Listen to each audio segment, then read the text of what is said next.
You found it. Your home for the best content on your favorite team, the Fighting Tigers of LSU. Do us a favor, subscribe to the channel, leave your comments below, and be sure to smash that like button.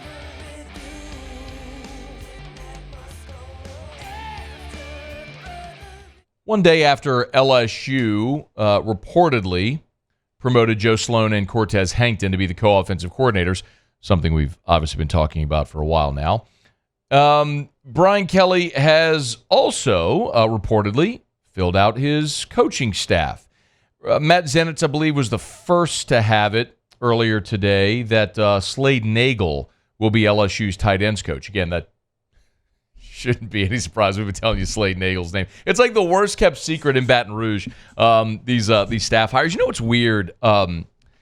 And I'll talk about Slade Nagle and the addition and what it means and Brian Kelly's staff, because I do have some takeaways. But the only strange thing about this, about adding Slade Nagle, it's not even strange that they're adding Slade Nagle. The only strange thing about this cycle is all of these hires are things like we knew and we've talked about for weeks here. Like I told you for weeks, they were trending toward co-offensive coordinators with Sloan and Hankton. I've told you for weeks that Slade Nagle and John McNulty were the only two names I'd heard for tight ends coach.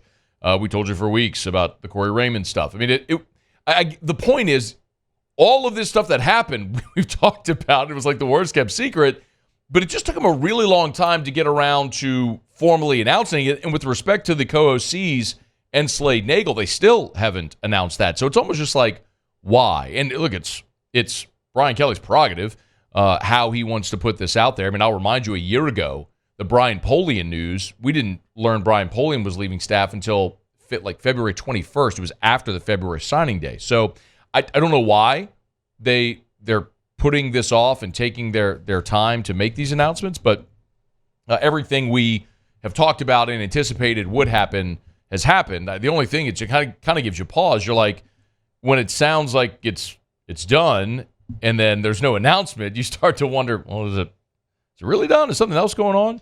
But anyway, so Slade Nagle is going to be LSU's new tight ends coach.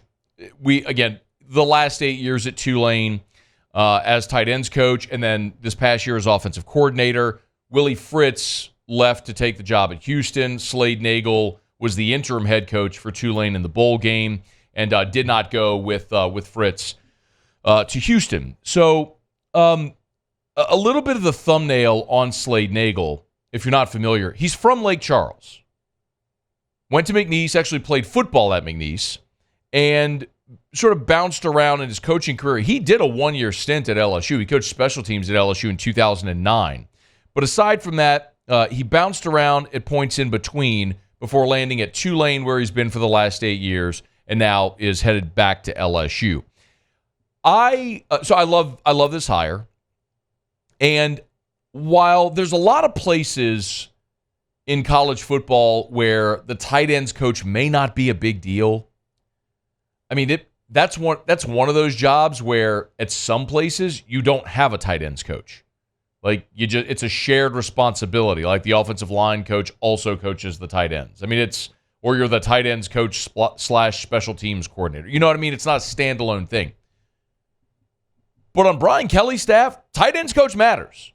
So important so that his last offensive coordinator, Mike Denbrock, was also the tight ends coach.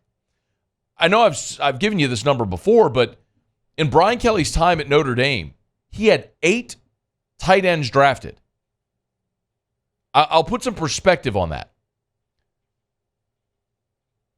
LSU, to find 8 tight ends drafted, you have to go all the way back to Brian Kinchin in 1988. Here are the last 8 tight ends LSU had drafted. Foster Morrow in 2019, Keith Zinger in 2008. Think about that. Just from now back to 2008, you've had 2 tight ends drafted. Robert Royal in 2002. You got to go back 21 years to find 3 tight ends drafted. David LaFleur and Nicky Savoie both in 97. You had Bishop in 94, Halliburton in 90, and then Kinchin in 88. That's the last 8 tight ends that LSU's had drafted. Brian Kelly had 8 tight ends drafted during his time at Notre Dame. Okay, so suffice to say, tight end is a really important position in Brian Kelly's offense and what he wants to do. So having a tight ends coach matters very much. Your tight end room is stacked, the room that Slade Nagle is inheriting. Mason Taylor's back for his third year at LSU. Mason Taylor!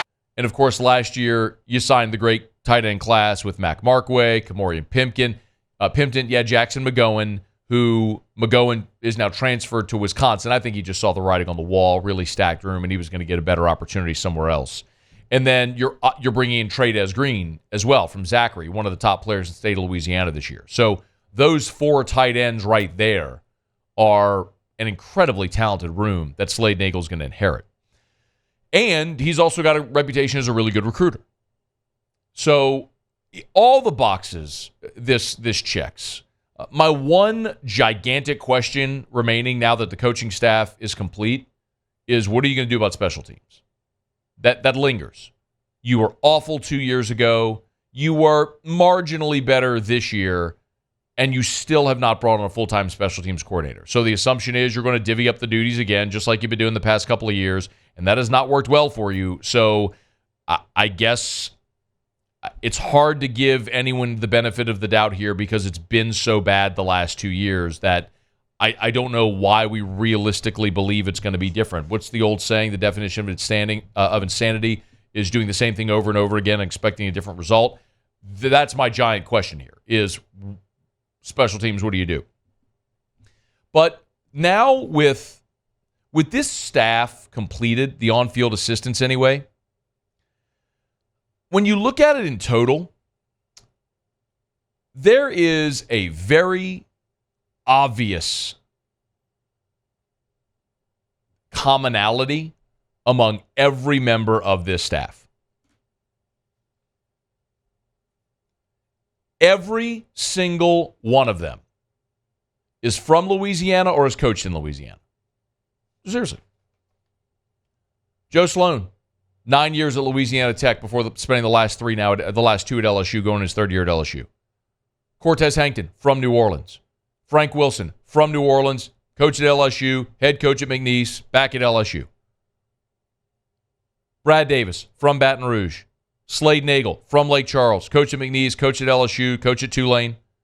Blake Baker had previously been at LSU. Bo Davis, played at LSU. Corey Raymond, played at LSU. Kevin Peoples, who many don't know, but previously had spent time at LSU, at Tulane, Northwestern State. Jake Olson was on staff at LSU before Blake Baker, for a year before he went to Missouri with Blake Baker, and now back again. Every single one of your assistants is from Louisiana or is coached in this state, or both. I say this all the time. You're probably sick of hearing me say it, and you're going to finish the sentence before I get it out. The greatest advantage that LSU has, the single greatest advantage that LSU has, is the dirt. You are the only Power 5 in a talent-rich state.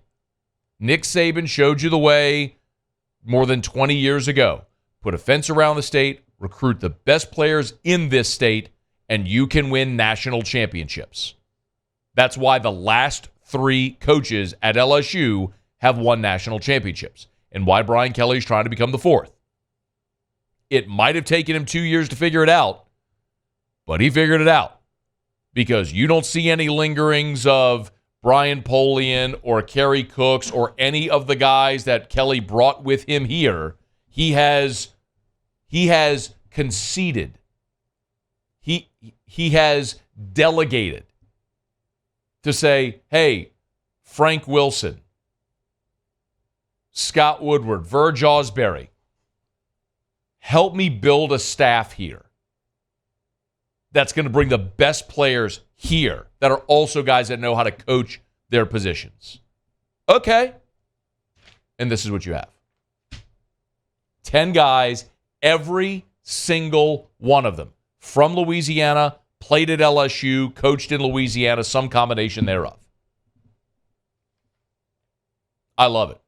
I love what they've done because the undeniable truth is in college football, you can have great coaches, but if you don't have players, you cannot win a national championship. That's why LSU's not close right now. That's why you just had a Heisman Trophy winner on offense, the number one offense in the country, and you play in the ReliaQuest Bowl because their defense was made up of a bunch of guys that'll never play on Sundays. They're about to fix that. Slade Nagle, LSU's tight ends coach. By the way, I also told you weeks ago that there was a bunch of smoke around Austin Thomas, and honestly, I don't know why this took this long. But Will Redmond, LSU's director of player personnel, it was announced this morning, is taking a similar job at Auburn. And when I saw that, I started making more phone calls, and I was told Austin Thomas is in Baton Rouge today over at Football Ops and is I don't know if he's interviewing or if he's getting the job or whatever, but there was a ton of smoke around this about 2 weeks ago, and then it got really quiet. But now with the Will Redmond news, with him leaving for Auburn, it sure seems like Austin Thomas is about to do his third tour at LSU. He spent the last couple of years at Ole Miss. It's another guy who was here when Brian Kelly was hired and was let go. And it looks like he might be finding his way back to Baton Rouge for the third time. So nothing official there at all, but we'll keep you posted if and when we know something. Hey, thanks so much for watching. Please leave your comments. I love to interact, and be sure to hit the red subscribe button below.